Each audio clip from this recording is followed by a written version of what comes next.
नमस्कार, बहुत स्वागत है आप सभी का। आप देख रहे हैं स्पेशल रिपोर्ट। मैं हूं आपके साथ जया मिश्रा। स्पेशल रिपोर्ट में बात करेंगे सबसे पहले मोदी फैक्टर की और लगातार सियासत का पारा जो हाई चल रहा है उसकी चर्चा करेंगे। 26 अप्रैल को लोकसभा चुनाव के दूसरे चरण की वोटिंग होनी है। 13 राज्यों की 88 सीटों पर वोट डाले जाएंगे। नेता तैयार हैं, पार्टी तैयार है और अब मुद्दों की भरमार है। बीजेपी ने कांग्रेस के मैनिफेस्टो को मुद्दा बना दिया और कांग्रेस महंगाई, बेरोजगारी के साथ ही जातिगत जनगणना पर जोर दे रही है। लेकिन मुद्दों के इसी टकराव में एक नया एपिसोड जुड़ चुका है। चुनाव से ठीक पहले विरासत टैक्स पर कांग्रेस और बीजेपी के बीच आर पार की सियासी जंग शुरू हो गई है। ये मुद्दा क्या है, चुनाव में कौन लेकर आया है और देश का वोटर इस मुद्दे पर क्या सोचता है? क्या इसी पर वोट दिया जाएगा? आपको दिखाते हैं ये स्पेशल रिपोर्ट।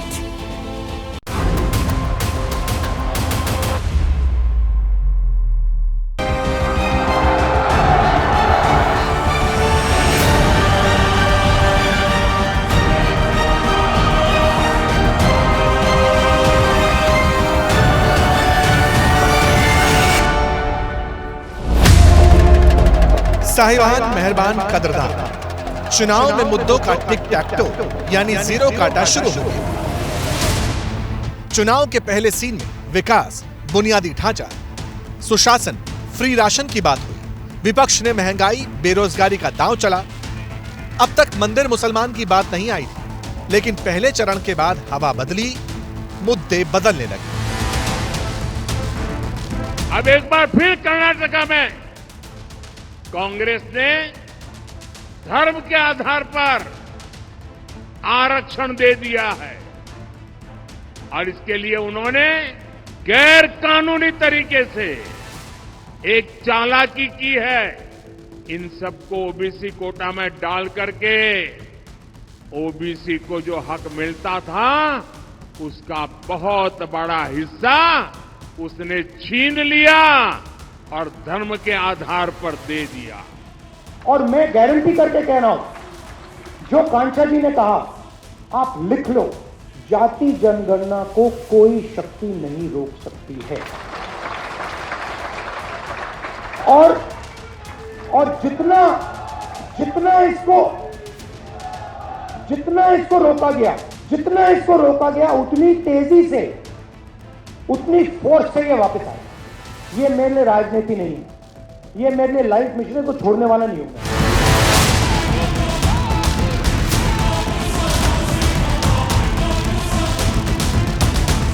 इंडिया अलायंस और एनडीए के नेताओं के बीच जीरो काटे वाले गेम का दूसरा दौर भी समझ लीजिए। दूसरे सीन में मुसलमान, मनमोहन सरकार, मंगलसूत्र वाले मुद्दों की जुगलबंदी दिखी। दूसरे में मंदिर, महंगाई, मजहब, राम हनुमान।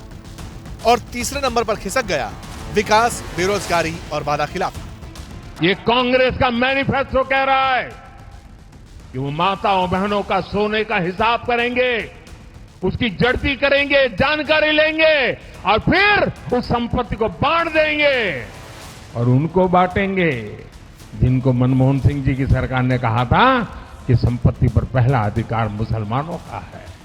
ये अर्बन नक्सल की सोच, मेरी माताओं बहनों, ये आपका मंगलसूत्र भी बचने नहीं देंगे। कैसी कैसी बहकी बातें। पिछले 2 दिनों में अब ये शुरू हुआ है कि कांग्रेस पार्टी चाहती है कि आपके मंगलसूत्र और आपका सोना आपसे छीन ले। 70 सालों से ये देश स्वतंत्र है। 55 सालों के लिए कांग्रेस की सरकार रही है। किसी ने आपसे सोना छीना, आपके मंगलसूत्र छीने? इंदिरा गांधी ने अपना सोना, जब जंग हुई थी, अपना सोना देश को दिया। मेरी मां का मंगलसूत्र इस देश को कुर्बान हुआ है। जब तक हिंदू मुसलमान का दौर चुनाव के समीकरण में फिट होता, 7 समंदर पार से एक बयान आया और मुद्दों का ये खेल एक बार फिर उलट पलट हो गया। पुराने मुद्दे और पीछे हो गए और अब तो विरासत वाले टैक्स पर जंग छिड़ गई। इतना ही नहीं, कांग्रेस ने तो आज एक और पत्ता खोल दिया है। उनका हिडन एजेंडा बाहर आया है।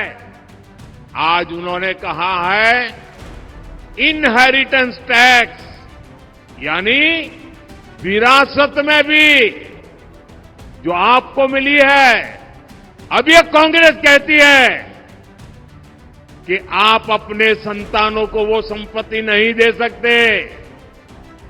करीब करीब आधी संपत्ति कांग्रेस की सरकार बनेगी तो कानूनन आपसे लूट लेगी। सवाल है, प्रधानमंत्री मोदी को यह बयान क्यों देना पड़ा?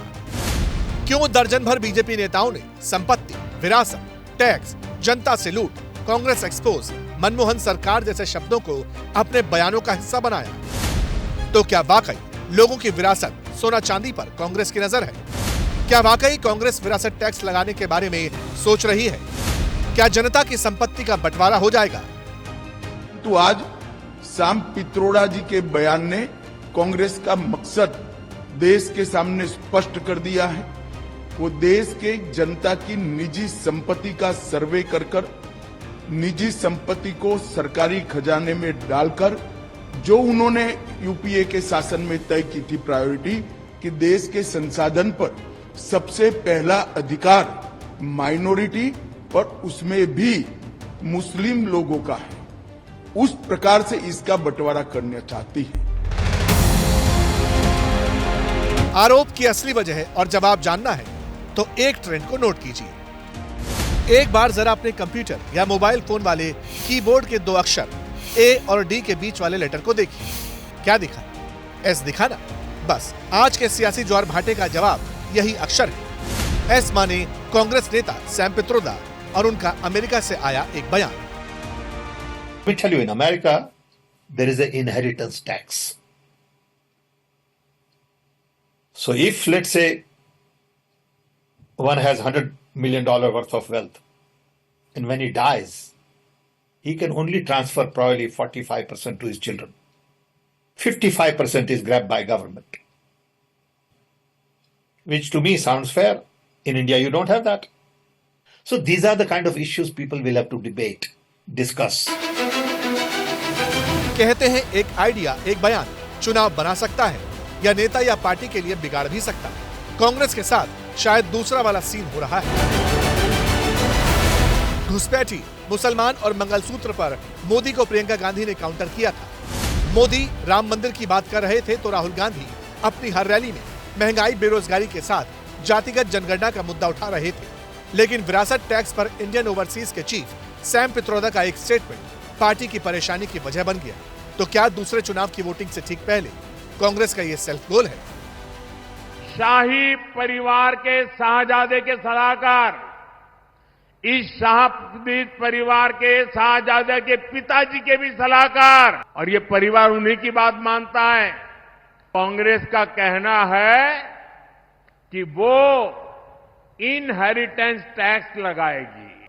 कांग्रेस का मंत्र है, कांग्रेस की लूट जिंदगी के साथ भी और जिंदगी के बाद भी। चुनाव में बयानों को पकड़ना और फिर उसे जनता के सामने पेश करना नेताओं की कला है और इसमें मोदी को महारत हासिल है। 3 मार्च को लालू ने बयान दिया, कहा मोदी का कोई परिवार नहीं। 4 मार्च को मोदी ने जवाब दिया, बताया कि पूरा देश उनका परिवार है। सोशल मीडिया पर मोदी का परिवार ट्रेंड बन गया। पहले 2018 के राजस्थान विधानसभा चुनाव और फिर 2019 के लोकसभा चुनाव में राहुल गांधी ने आरोप लगाया था कि चौकीदार चोर है। मोदी ने बाजी पलट दी, मैं भी चौकीदार वाला स्लोगन जन जन तक पहुंचा दिया। 2014 में चुनाव से पहले कांग्रेस नेता मणिशंकर अय्यर ने मोदी को चाय वाला कहा था। बीजेपी ने चाय पर चर्चा शुरू की। मोदी के चाय वाले बैकग्राउंड को ही चुनाव का सबसे बड़ा हथियार बनाया और बम्पर जीत हासिल की।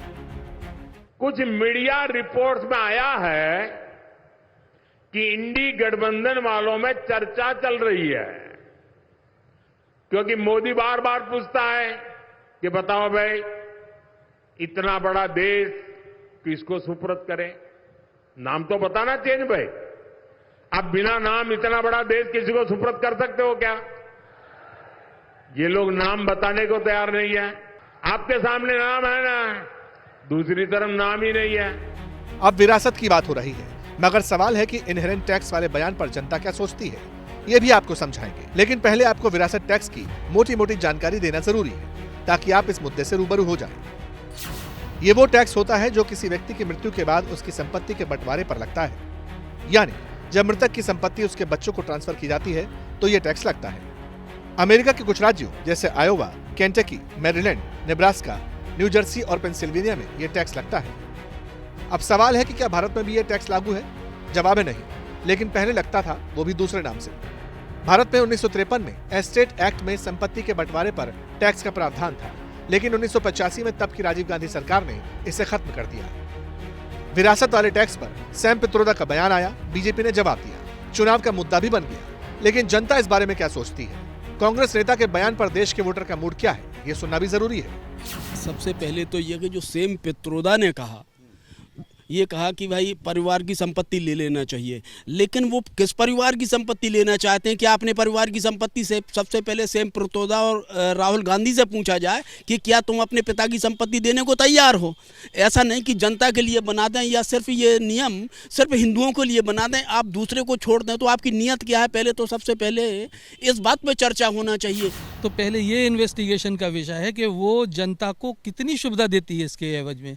मेडिकल इंश्योरेंस हुआ, सारा मतलब जो है फैसिलिटीज़ वो प्रोवाइड करते हैं। अपने देश में कुछ नहीं है। देखिए, चर्चा का विषय है, चर्चा हो जाए तो इसमें कोई बड़ी बात नहीं है, लेकिन क्या है, इसमें गरीब आदमी तो पिसेगा। क्यों पिसेगा? क्योंकि जो पैसे वाले हैं वो तो अपनी फर्म बना करके पैसा अपना इधर उधर कर लेते हैं, तो उनका कैसे मालूम लगेगा कि ये इसकी संपत्ति या नहीं है?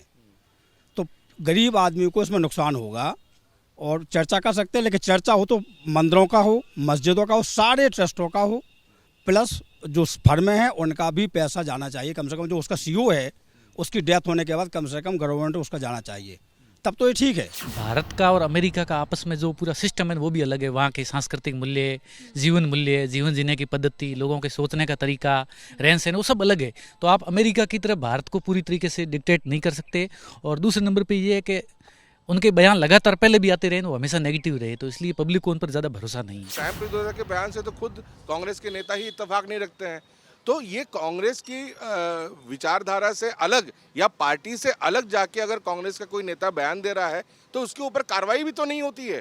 भाई कार्रवाई कर दें तो जैसे मैसेज जाना चाहिए, एक मैसेज, एक बड़ा मैसेज जाएगा, बड़ा मैसेज जाएगा कि भाई आप कांग्रेस का स्टैंड इनके साथ नहीं है। वैसे कांग्रेस ने सैम पित्रोदा के इस बयान को उनका निजी बयान बताकर किनारा कर लिया, लेकिन 140 करोड़ की आबादी वाले देश में संपत्ति के बंटवारे वाली अप्रोच और आरोप आए कहां से? मोदी जिन मुद्दों को आज उठा रहे हैं उसका बैकड्रॉप क्या है, इसकी टाइमलाइन भी समझना जरूरी है। 5 अप्रैल को कांग्रेस पार्टी ने अपना घोषणा पत्र जारी किया। मैनिफेस्टो के 28वें पेज के 21 नंबर पॉइंट पर जिक्र किया कि कांग्रेस नीतियों में उपयुक्त बदलाव करके धन और आय के मामले में बढ़ती असमानता का समाधान करेगी। इसी में आगे जन कल्याण शीर्षक में कांग्रेस ने लिखा कि भारत की जनता आर्थिक तौर पर विभाजित है। अति अमीर लोगों का एक बहुत छोटा सा वर्ग है, इसके बाद मध्यम वर्ग है जो गरीबी रेखा से ऊपर है, लेकिन मध्यम वर्ग में नहीं आता। देश में 22 करोड़ लोग गरीब हैं, कांग्रेस इन पर फोकस करेगी। लेकिन घोषणा पत्र में कहीं भी कांग्रेस ने यह दावा नहीं किया कि वो अमीरों की विरासत जब्त कर लेगी और उसे गरीबों में बांट देगी। पार्टी मैनिफेस्टो में यह भी लिखा है कि कांग्रेस आर्थिक, सामाजिक, जाति जनगणना कराएगी। भारत के संविधान के मुताबिक अल्पसंख्यकों को मिलने वाले मौलिक अधिकारों का आदर करेगी और उन्हें बरकरार रखेगी। ये बात भी मैनिफेस्टो में कही गई है। इन्हीं पॉइंट्स पर बहस छिड़ी हुई है और अब बात सैम पित्रोदा वाले विरासत टैक्स की तरफ मुड़ गई। लेकिन जनता के मन में क्या है? विरासत टैक्स वाली बात पर वो क्या सोचती है? कांग्रेस कह रही है कि ऐसा कानून अमेरिका में है तो अमेरिका का कानून जो है हिंदुस्तान में भी लागू होना चाहिए। सबसे पहले तो जो नेता है ना, उनकी जो संपत्ति है पहले उसको गरीबों में बांटो, फिर पब्लिक की देखो, वो सबसे बढ़िया है जी। हम तो केवल यही कहेंगे और कुछ नहीं, बस उन्होंने कमाया उसको पहले बांटो। हाँ, पहले वो बांटो, उसके बाद में पब्लिक है उसकी तो फिर बटी जाएगी। नहीं, सरकार ले ले उसमें कोई वो नहीं है, सरकार ले तो अच्छी बात है, अगर उसका कोई नहीं है, अगर आधी संपत्ति ले लेती है, लेकिन वो गरीबों में बढ़ जाए वो ज़्यादा बढ़िया है। और ऐसा ना हो कि अधिकारी लोग या नेता लोग अपने अंडर में कर ले, उसका दुरुपयोग हो, वो गलत है। सैम पित्रोदा जो बोल रही है उसका मैं खंडन करता हूँ।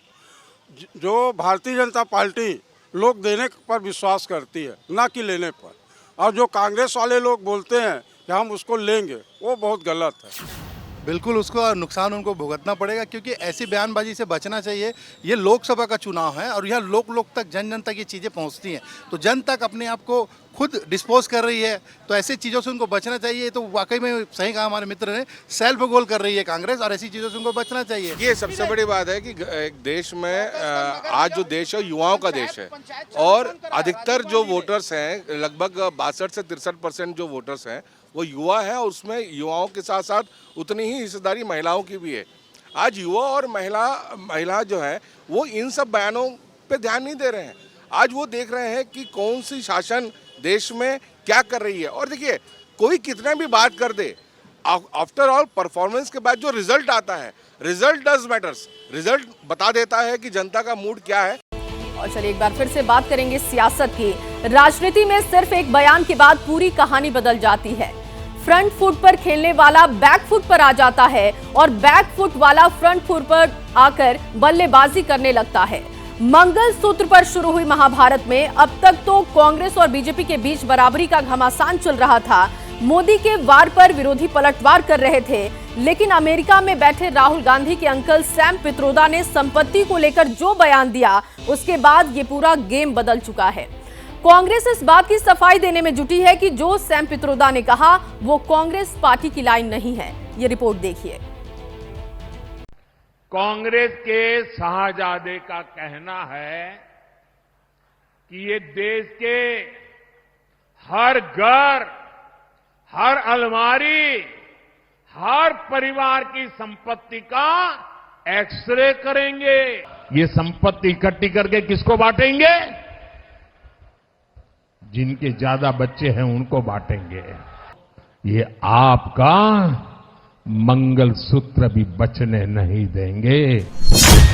अब आप मंगलसूत्र को 24 के चुनाव का सबसे बड़ा मुद्दा मान लीजिए, या फिर मोदी बनाम इंडिया गठबंधन के बीच हार जीत का फैसला करने वाला विषय। सच ये है कि लोकसभा चुनाव के पीक पर अचानक सारे मुद्दे पीछे छूट गए हैं और मंगलसूत्र पर कब्जे से लेकर संपत्ति छीनने वाले आरोप सबसे आगे आ चुके हैं। कांग्रेस की मुस्लिम लीगी सोच को देश के सामने रखना चाहता हूं, और जब उनका मैनिफेस्टो आया उसी दिन मैंने कह दिया था, आज नहीं कह रहा हूं, उसी दिन कहा था कि कांग्रेस का मैनिफेस्टो पर मुस्लिम लीग की छाप है। मैनिफेस्टो आपको अच्छा लगा? आपने देखा होगा कि प्रधानमंत्री पैनिक कर गए हैं। हाँ, बिल्कुल हिल गए, घबरा गए। मंगलसूत्र का मुद्दा किसकी जीत का सूत्र बनता, ये बहस गर्म हो पाती उससे पहले ही 24 के लोकसभा चुनाव में अंकल सैम की एंट्री हो गई। To say that they will take all this property, steal of Mangalsutra, steal your gold. Who told you this? Can you read? It may be because of panic, the fact that first phase of voting was too low.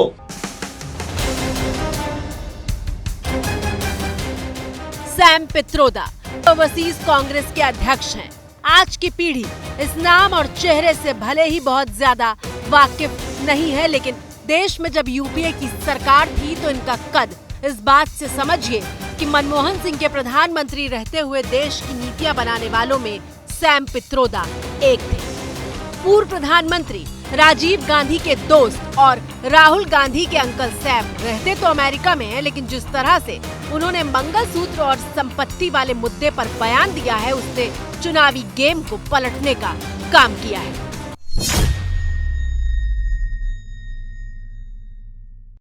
In America, there is an inheritance tax. So if, let's say, one has $100 million worth of wealth, and when he dies, he can only transfer probably 45% to his children. 55% is grabbed by government. अब Sam Pitroda के बयान को BJP Congress के असली मकसद के तौर पर देश के सामने रख रही है। जब तक आप जीवित रहेंगे, कांग्रेस आपको ज्यादा टैक्स से मारेगी और जब आप जीवित नहीं रहेंगे तो आप पर इनहेरिटेंस टैक्स का बोझ लाद देगी। सैम पित्रोदा के बयान के बाद कांग्रेस को समझ में नहीं आ रहा है कि सवालों का जवाब कैसे दिया जाए। कोई सवाल सुनकर अनसुना कर रहा है। आई डोंट तो कभी कांग्रेस के वरिष्ठ नेतागण मीडिया को बुलाकर पित्रोदा के कद और पद की बात करते हुए उनके बयान से किनारा कर रहे हैं। मैं साफ कह देना चाहता हूं, इस मामले पे जो पित्रोदा जी ने कहा है वो उनकी राय है, पर भारतीय राष्ट्रीय कांग्रेस का पोजीशन नहीं है, इंडियन नेशनल कांग्रेस का पोजीशन नहीं है। ये जानबूझकर सनसनीखेज रंग दिया जा रहा है। लेकिन जब इतने पर भी संतुष्टि नहीं हुई तो कांग्रेस प्रवक्ता सुप्रिया श्रीनेत बाकायदा प्रेस कॉन्फ्रेंस करने सामने आई। सैम पित्रोदा जी निहायत ही अच्छे इंसान हैं, बहुत सम्मानित व्यक्ति हैं, लेकिन उन्होंने जो बात कही है ये अपने परिवेश में जहां पर वो रहते हैं उसके बारे में कही है। ये कांग्रेस पार्टी की विचारधारा नहीं है, ये कांग्रेस पार्टी की पॉलिसी नहीं है। सैम पित्रोदा ने ऐसा एक्सरे कर दिया है उस मैनिफेस्टो का कि अब राहुल गांधी जी भी कुछ बोल ले या कांग्रेस का कोई प्रवक्ता कुछ बोल ले, आप सभी जानते हैं अगर एक बार एक्सरे हो जाए फिर कितना भी कपड़े से ढकने का प्रयास करो वो हकीकत सामने आ जाती है। तो वो हकीकत अब पूरी तरीके से खुलकर सामने आ गई है। कांग्रेस के तमाम नेता पूरे जोर शोर से इस बात को साबित करने में जुटे हैं कि कांग्रेस अपने घोषणा पत्र पर कायम है। पित्रोदा के बयान का इससे कोई रिश्ता नहीं, लेकिन कांग्रेस नेता उदित राज ने कह दिया कि सैम पित्रोदा जो कह रहे हैं उसकी भारत में सबसे ज्यादा जरूरत है। बीजेपी लोग चाहते हैं कि अमीर रहें बस, तो टैक्सेशन जो बहुत बड़े रिच है, जापान में या जर्मनी में देख लें 55% तक टैक्स है कुल टोटल मिला करके। तो वो जो पैसा जो वेल्थ है डेड वेल्थ मनी है और हजारों करोड़ सैकड़ों करोड़ और लाखों करोड़ पड़े हुए है, तो उस पर टैक्स थोड़ा सा लेकर के देश के विकास में, सड़क में, शिक्षा में, स्वास्थ्य में लग जाएगा और गरीबों को मुफ्त शिक्षा दे दिया जाएगा तो क्या खराब है। इंडिया में ज्यादा होना चाहिए, यहाँ गरीबी ज्यादा है।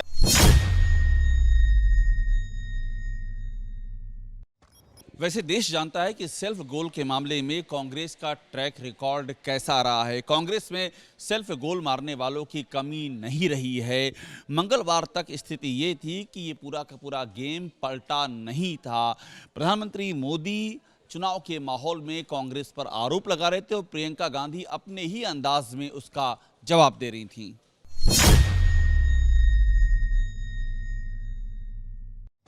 सत्तर सालों से ये देश स्वतंत्र है। 55 सालों के लिए कांग्रेस की सरकार रही है। किसी ने आपसे सोना छीना, आपके मंगलसूत्र छीने। इंदिरा गांधी ने अपना सोना, जब जंग हुई थी, अपना सोना देश को दिया। मेरी मां का मंगलसूत्र इस देश को कुर्बान हुआ है। मंगलवार तक गेम पलटा नहीं था। चुनाव के माहौल में एक तरफ मोदी आरोप लगा रहे थे और प्रियंका गांधी अपने अंदाज में उसका जवाब दे रही थी। मंगलवार को प्रियंका गांधी ने बेंगलुरु की चुनावी रैली में ये बयान दिया था। रात में ही पॉलिटिकल कॉरिडोर में उनके जोरदार जवाब की चर्चा होने लगी थी, लेकिन बुधवार सुबह प्रियंका के बयान के हेडलाइन बनने से पहले ही सीन में सैम पित्रोदा आ गए। आसान भाषा में अगर बताएं तो सैम पित्रोदा कह रहे हैं कि अमेरिका में उत्तराधिकार टैक्स है। किसी की मौत के बाद सिर्फ 45% संपत्ति ही उसके बच्चों को ट्रांसफर हो सकती है। संपत्ति का बाकी 55% हिस्सा सरकार ले लेती है। भारत में ऐसा नहीं है, आम पब्लिक को कुछ नहीं मिलता। यह ऐसा मुद्दा है जिस पर चर्चा होनी चाहिए। ये सुपर रिच के बजाय आम पब्लिक के हित में है। अब कांग्रेस का कहना है कि वो इनहेरिटेंस टैक्स लगाएगी, माता पिता से मिलने वाली विरासत पर भी टैक्स लगाएगी। आप जो अपनी मेहनत से संपत्ति जुटाते हैं वो आपके बच्चों को नहीं मिलेगी, बल्कि कांग्रेस सरकार का पंजा उसे भी आपसे छीन लेगा।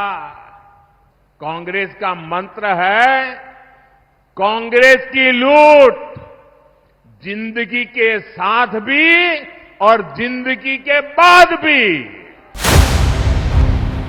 हालांकि अब सैम पित्रोदा ने अपने बयान पर सफाई देते हुए कहा है कि मैंने उदाहरण के तौर पर अमेरिका के इनहेरिटेंस टैक्स का जिक्र किया। क्या मैं तथ्यों का जिक्र नहीं कर सकता? मेरे बयान का कांग्रेस समेत किसी भी पार्टी की नीति से कोई लेना देना नहीं है। मेरे बयान को तोड़ मरोड़ कर पेश करना अफसोसजनक है। उनके इस बयान को आप लोग कोट नहीं कर रहे हैं। सुबह 7 बजे से फोन आ रहे हैं आपके ऑफिस से, फोनो दे दीजिए, फोनो दे दीजिए। फोनो तो मैं दे दूं, दूसरा बयान कोट करिए, मैं फटाक से फोनो दूंगी। फोनो देंगे पहले बयान पर।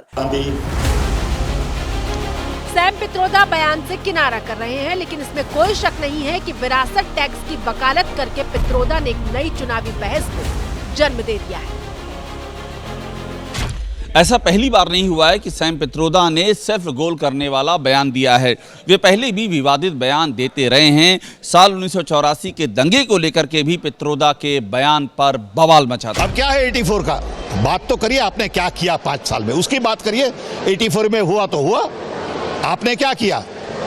You were voted to create jobs, you didn't create any jobs. Congress का अहंकार, कांग्रेस को चलाने वालों का अहंकार, इन्हीं 3 शब्दों में हम भली भांति समझ सकते हैं। हुआ तो हुआ। और चलिए सीधे आपको दिल्ली से बड़ी खबर बता दें। दिल्ली में एक आइसक्रीम वेंडर का मर्डर हुआ है। बड़ी खबर ये मिल रही है, इंडिया गेट के पास आइसक्रीम वेंडर की हत्या की गई है। चाकू मारकर मौत के घाट उतारा गया। आरोपियों की पहचान के लिए सीसीटीवी अब पुलिस खंगाल रही है। जानकारी जुटाई जा रही है कि किस वजह से ये हत्या की गई है। दिव्यांकर मेरे सहयोगी ज्यादा जानकारी के साथ जुड़ चुके हैं फोन लाइन पर। दिव्यांकर, क्या मामला है, कब की ये घटना है और क्या अपडेट है इस पर अभी तक? कहना चाहूंगा कि बीती शाम की ये घटना है। 25 साल का युवक जो आइसक्रीम लगाता है, वहाँ पे दुकान छोटा सा, और उसका नाम जो है पहचान हुई प्रभाकर नाम की, और इंडिया गेट के पास जब वो कल शाम को अपनी दुकान लगाया हुआ था, तो उस दौरान कुछ लोग आते हैं और उसकी चाकू मारकर हत्या कर देते हैं। इस पूरे मामले अगर पुलिस की बात करें तो पुलिस ने धारा 302 के तहत मामला दर्ज कर लिया है। सीसीटीवी फुटेज जो है आसपास के उनको खंगाल रही है, और जो आरोपी हैं उनकी तलाश करने में जुटे हुए। लेकिन एक बड़ी घटना हुई है इंडिया गेट, जहां पर लोग बड़ी संख्या में घूमने के लिए आते हैं। सैटरडे संडे काफी ज्यादा भीड़ होती है, लेकिन इस तरह की बड़ी घटना शासन व्यवस्था पर बड़ा सवाल उठा रही है कि आखिर क्यों जो आइसक्रीम बेचने वाले शख्स है उसकी हत्या की गई है। लेकिन फिलहाल जो पुलिस है वो दिव्यांकर आपका तमाम जानकारी के लिए। तो दिल्ली से ये बड़ी खबर आपको दे रहे थे।